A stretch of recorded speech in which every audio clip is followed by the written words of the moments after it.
انسان کے جسم میں کمانڈ اینڈ کنٹرول کے دو سسٹم ہیں۔ کل جو بات کی ہے اس کا مطلب قطعاً یہ نہیں تھا کہ جو دماغ ہے وہ بالکل احکامات نہیں دیتا۔ دل سے جو جذبہ اٹھتا ہے دماغ تک جاتا ہے اور دماغ اس کے مطابق ریئیکٹ کرتا ہے۔ یہ ہاتھ کا ہلنا، ہاتھوں کا اٹھانا، اوپر نیچے کرنا، یہ سارے کا سارا برین سے ہے۔ Command and control authority brain بھی ہے، لیکن جذبات اور خیالات دل سے اٹھتے۔ دل کی بیماریوں میں سے ایک بہت بڑی بیماری جس کی مجھے اور آپ کو سمجھ آ جائے تو یقین مانیے ہم کسی نہ کسی حد تک شیطان کو شکست دینے میں کامیاب ہو سکتے۔ وہ بیماری کیا ہے؟ وسوسہ۔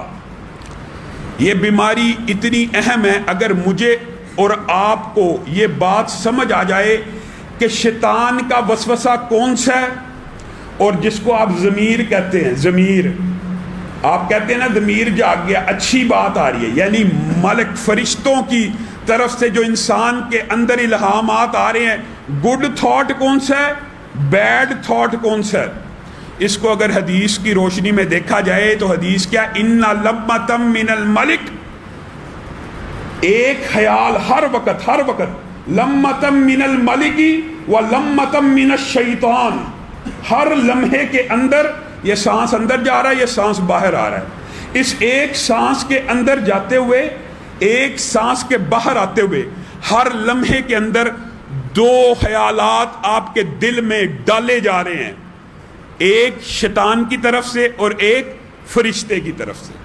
اب آپ نے یہ سمجھنا ہے کہ فرشتے کی طرف سے جو الہام ہو رہا ہے، فرشتے کے تھاٹ کو الہام کہتے ہیں اور شیطانی تھاٹ کو وسوسہ کہتے ہیں۔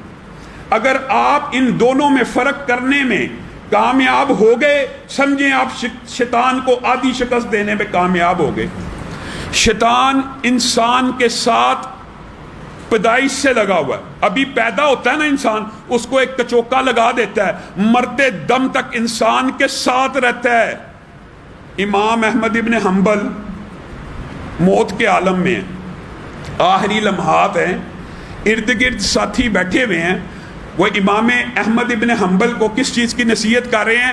کہیے لا الہ الا اللہ۔ وہ اس الگ دنیا میں بیٹھے ہیں، امام احمد ابن حنبل کے منہ سے الفاظ کیا نکل رہے ہیں؟ لا بعد، لا بعد۔ وہ حیران ہو رہے ہیں، اتنا بڑا محدث ہے، اتنا بڑا حدیث کا امام ہے، ہم اس کو کہتے ہیں کلمہ پڑھ، یہ کہتا ہے لا بعد، لا بعد، ابھی نہیں، ابھی نہیں۔ امام احمد ابن حنبل کچھ ہوش میں آتے ہیں، ساتھی پوچھتے ہیں اے امام، ہم نے تو آپ سے کہا تھا کلمہ پڑھ لیجئے، لا الہ الا اللہ کہہ دیجئے، آپ بار بار لا بعد، لا بعد کہتے تھے۔ امام احمد ابن حنبل مسکرانا شروع ہو گئے، کہا آپ کسی اور دنیا میں تھے، میں کسی اور دنیا میں تھا۔ یہ دیکھیے صحیح حدیث کے الفاظ بھی ہیں، اور امام احمد ابن حنبل اپنا تجربہ فوت ہونے سے پہلے لوگوں کو بتا کے گئے، کیا کہتے ہیں؟ میں اس دنیا میں تھا کہ ابلیس اپنی اصل حالت میں میرے سامنے آیا اور مجھے آ کے کہنے لگا احمد ابن حنبل تو کامیاب ہو گیا، تو میرے شر سے بچ گیا، میں تیرے اوپر بڑی محنت کرتا رہا اور تو کامیابی حاصل کر چکا ہے۔ تو میں اس کو کیا کہتا تھا؟ لا بعد، لا بعد، ابھی کامیابی نہیں حاصل کی، ابھی کامیابی نہیں حاصل کی، حتیٰ اموت، یہاں تک کہ میری روح اللہ قبض نہ کر لے۔ تو اس وقت بھی مجھے وسوسہ ڈالنے لگا ہے کہ احمد ابن حنبل تجھ پہ غالب آ گیا ہے، تجھ کو شکست دے دی ہے، تاکہ میرے دل میں میری بڑائی پیدا ہو جائے۔ لا بعد، ابھی میں نے تجھے شکست نہیں دی جب تک کہ میری روح جسم سے نہیں نکل جاتی۔ شیطان کئی مرتبہ سامنے آ کر اولیاء اللہ کے، حدیث کے الفاظ ہیں، آخری لمحات بندے کے اوپر اتنے سخت ہوتے ہیں، وسوسے ڈال ڈال کے جس بندے سے تھک جاتا ہے نا انسان، یہ شیطان جس بندے کو وسوسے ڈال ڈال کے تھک گیا ہے اور انسان کامیاب دنیا سے جا رہا ہے، اس کے چیلے چانٹے اس کو لے کے آتے ہیں کہ ساری زندگی محنت کی، ابھی وقت ہے، ابھی بہکا دے، ابھی جہنم میں لے جا۔ اس وقت شیطان ابلیس آخری وار چلتا ہے، حدیث سے یہ بات ثابت ہے، کبھی والد کی شکل میں، کبھی والدہ کی شکل میں، کبھی دادا دادی، جو اس کی فیملی کا نیک بندہ ہوتا ہے، یا بعض روایات سے پتہ لگتا ہے انبیاء سابقہ انبیاء، سابقہ نبی کریم صلی اللہ علیہ وسلم نہیں، ان کی امتوں کے روحانی بزرگ کے طور پہ آتا ہے، اور آ کے کیا کہتا ہے بندے کو؟ اگر بندہ مسلمان ہے، والد کی شکل میں، والدہ کی شکل میں مفہوم بیان کر رہا ہوں، کسی پرانی نبی کی امت کے بزرگ کی شکل میں آ کے کیا کہتا ہے؟ یہ تجھے جو تکلیفیں آ رہی ہیں نا، تجھے جو پریشانیاں آ رہی ہیں، یہ اس لیے آ رہی ہیں کہ تو امت محمدیہ کا بندہ ہے، تو نے کلمہ پڑھا ہے، ابھی عیسائی ہو جا، تیری ساری مشکلات دور ہو جائیں گی۔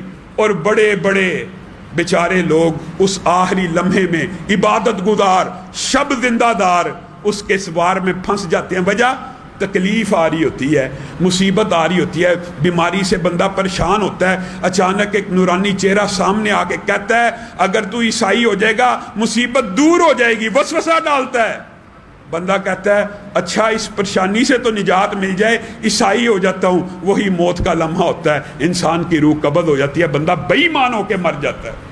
یعنی پیدا ہوتے ہی ایک کچوکا تو لگاتا ہے، آخری دم تک آپ کو اور مجھے گمراہ کرنے کی کوشش کرتا رہتا ہے وسوسوں کے ذریعے۔ فوسوس لہما، میرے بھائیو ایک واقعہ قرآن پاک کا مجھے آپ کو سمجھ آ جائے نا، یقین مانیے وسوسے کی ساری حقیقت کھل جائے۔ شیطان نے وسوسہ ڈالا، قرآن کہہ رہا ہے کن کو؟ تمہارے باپ آدم کو اور ہماری ماں اماں حوا کو۔ کس طرح؟ وَقَاسَمَهُمَا انی لکما لمن الناصحین۔ کتنی عجیب بات ہے، اللہ تعالیٰ نے کتنا خوبصورت منظر پیش کر دیا ہے۔ آج آپ نے گرد و نواح میں اگر اس کلمے کو سوچنا ہو، آدم کے پاس اور حوا کے پاس جا کے کیا کہتا ہے؟ وَقَاسَمَهُمَا، قسمیں کھانے لگا، اللہ کی قسم، اللہ کی قسم آدم انی لکما لمن الناصحین، میں تیرے ساتھ بڑا مخلص ہوں۔ وسوسہ ڈالنے کا طریقہ دیکھیے، وسوسہ تو ڈالا، لیکن ڈالا کیسے؟ قسمیں کھا کے۔ کس کی؟ اللہ کی۔ میں اللہ کی قسم کھا کے کہتا ہوں میں تیرے ساتھ مخلص ہوں۔ امی حوا کے پاس گیا، امی جان کو کہا حوا میں آپ کے ساتھ مخلص ہوں۔ کیا خلوص ہے آپ کا؟ آپ جنت میں ہیں، اللہ تعالیٰ نے کیا آپ کو کسی نعمت سے روکا ہے؟ نہیں روکا۔ کسی پھل سے روکا ہے؟ نہیں روکا۔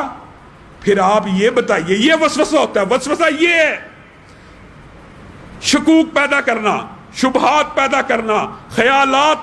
یہ جتنے فلاسفر، ایتھیسٹ، یہ سارے کے سارے جب انسان کی دماغ کے اندر وسوسہ پیدا کرنے چاہتے ہیں، یہی کلیہ استعمال کرتے ہیں۔